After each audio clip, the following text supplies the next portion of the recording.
Style in Vermont is a dicey topic. How great that we're finally challenging that we are the flannel wearing yoga pant state. You know, we aren't the flannel wearing yoga pant state.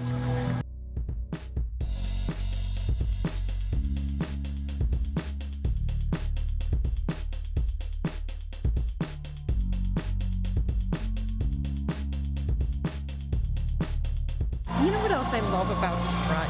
I think it's so neat. It's not like a New York City runway show. I mean, we're all here, we're all designers in Vermont. We all do so many different things. It's such a variety, and you have really, really young designers that are just starting, and designers that have been doing it for years, so it's great. I've done the art hop for years, probably 10, 12 years, but I mostly did paintings and kind of sculptures before I started designing clothes and handbags and working with that scrap. So it's been 3 years to do the fashion show. This year we did I did the Game of Thrones theme. Last year it was sort of a Midsummer Night's Dream, and it's more whimsical and fantasy oriented and fun. I just like it as something fun to do. It's a really good creative discipline, for one thing, and I kind of thought about what I was going to make over the summer, but I really didn't start until 2 weeks before Strut. So I was working very long days for about 2 weeks, which was really fun to have that kind of a push. It's pleasant to see these expressions and to give birth to more designers. And my goal is to grow the show such that we have to turn designers away. I think it's such a wonderful format, and these designers need to be loved and lifted up and nurtured. And what are their dreams? How can we help you get there? Being in Vermont is just a great place to design. There's inspiration everywhere here.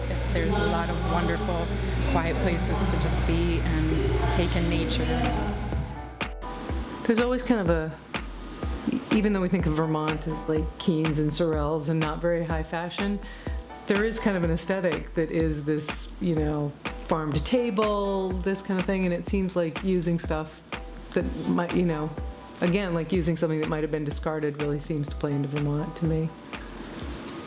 Seeing corsetry, I was actually doing knitwear design for another company and had been looking at Pinterest for design inspiration, and I repeatedly was seeing corsets, and I thought these are really cool because the detail around the chest or this little thing over here, I could reincorporate that into maybe a knit garment or a sweater design. And for this fashion show, I was kind of going for a modern bohemian kind of look because it's using the scrap like that. It's not going to be real tailored, or, you know, it kind of had to be more like that, but I like taking the leather to make it look very upscale, even though I'm using scrap when I can do it.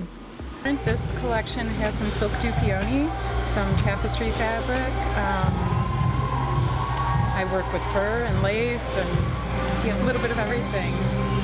I love natural materials. I love the silk. I love the leather. I've had a lot of people just leave junky leather coats on my steps of the studio, which has been great. So one coat has probably made 3 or 4 bags and some other things out of it, and lots of pendants. I make jewelry out of the leather as well.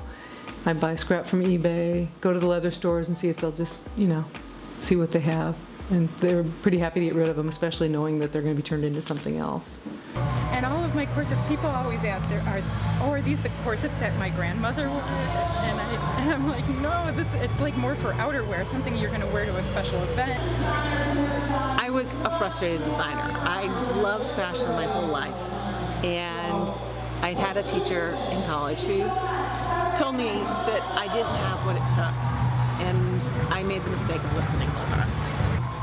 Started creating again and started making collections, and a friend of mine said, you need to do Strut. In the first year I showed, I thought, I can do this, and I should never have listened to that teacher. If I can give anyone else that validation and help them lift up their dreams and go somewhere with that creative passion, I'm thrilled.